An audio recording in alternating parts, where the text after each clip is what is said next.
Mbega wari uzi ko kuba umuntu afise ubwanwa canke imyaka myinshi bidaca bimugira umugabo nyakuri?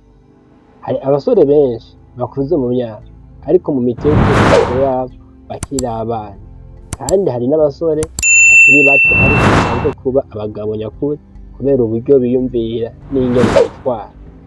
Uyu munsi tugiye kuvuga ibintu bitanu bitandukanye umusore n'umugabo. Bavukanye namwe bakunzi ba Kivora Media, ndabaramukize mwese. Muri kino kiganiro tugiye kuvuga ku ngingo ihambaye cyane ku basore n'abagabo bose. Hari abantu benshi bibaza bati, mbega umusore n'umugabo si ikintu kimwe? Mu by'ukuri hari itandukaniro rinini. Umugabo nyakuri ntiyubakwa n'imyaka gusa, yubakwa n'inshingano, ubwenge, inda n'uburyo yitwara mu buzima bwa misi yose. Nimba uri umusore, iki kiganiro kiragufasha kumenya aho ugeze n'aho wokwiteza imbere. Nimba uri umukobwa naho kiragufasha gutahura ubwoko bw'umuntu wokwizigira mu buzima. Jewe ndi Venusta, nimba ukunda ibi biganiro nk'ibi, ntukibagire gukanda like, subscribe no gusangiza abandi. Reka dutangire. Icya mbere, umusore arondera umunezero, umugabo arondera intego. Itandukaniro rya mbere ni uko umusore akunze gukurikira ibyo ashaka muri ako kanya nyene. Ashobora gukoresha amafaranga yose ku byo yipfuza ako kanya atitaye kuri kazoza kiwe. Ashobora gukoresha umwanya wiwe mu bintu bitamwubaka. Ariko umugabo nyakuri afise intego.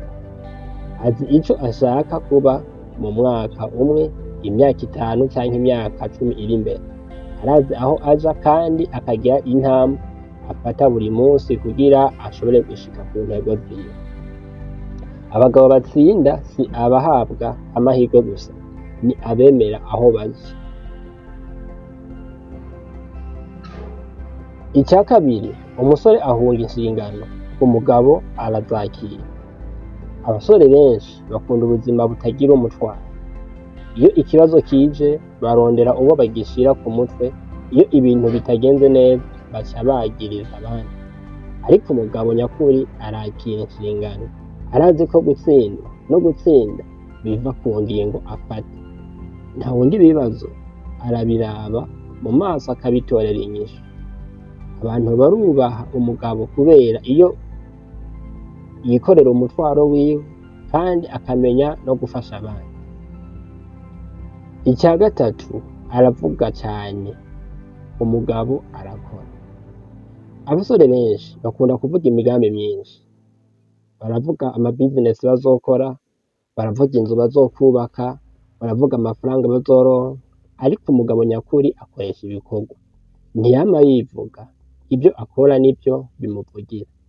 Abantu benshi batsindwa si uko badafise inzozi, ahubwo ni uko bavuga cyane ariko bagakora bike. Umugabo nyakuri arazi ko ibikorwa bifise agaciro kurusha amajambo.